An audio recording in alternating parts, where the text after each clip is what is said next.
पारादीप तारिणीगड़ा विजयचंद्रपुर नागरिक मंच पक्षर पारादीप विधायक तथा शिल्प मंत्री संपत चंद्र स्वाई और जगतसिंहपुर सांसद विभू प्रसाद तराई को संबर्धित कर अवसर में तारिणी मंदिर निकटर शिव मंदिर पर्यंत एक विशाल रैली आयोजन कर नागरिक मंचर सभापति प्रभात कुमार नंदी सभापतित्व में अनुष्ठित संबर्धना सभा पारादीप पौराध्यक्ष बसंत विश्वाल नागरिक मंचर संपादक आभास चौधरी संपादकीय पाठ करने सहित समस्त सहयोग नागरिक मंच तारिणीगड़ा सांस्कृतिक ऐतिह्य को बजाय रखिबारे सहायक होइतिबा प्रकाश करथिले।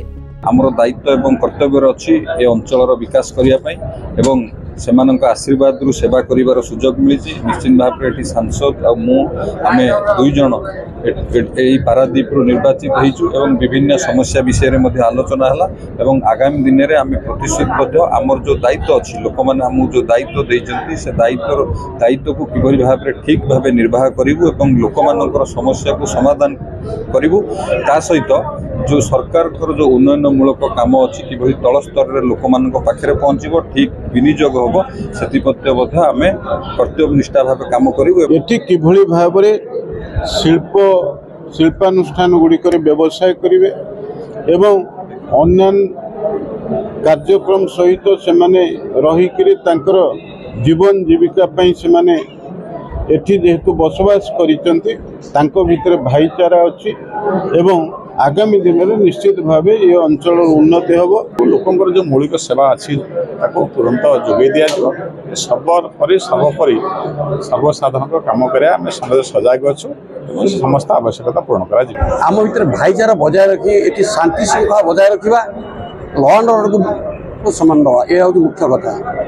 ये जो दुरात्म आप पारादीप जानते जदि आम भर सांगठनिक न रही ये निश्चिंत रूपे ये श्रृंखला सहित आम राति शोपार ना। यह कार्यक्रम में महिला नेत्री सविता महापात्र जोग देथिले।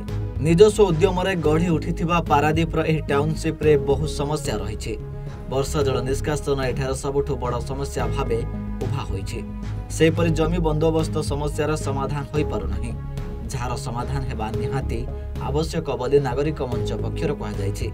तेबे वर्तमान पारादीप को एक विकसित सहर भावे गढ़िबा पई समस्तक सहयोग कार्य आरंभ होइछि। आपण मानकु जे प्रतिश्रुति दिया जाइछि ताहा मोर 5 वर्षर कार्यकाल मध्य पूर्ण करने को चेष्टा करिबि बोली मंत्री संपत स्वाई प्रतिश्रुति दैछन्ति। पारादीपरु सुमंत स्वाई रिपोर्ट सूचना टीवी।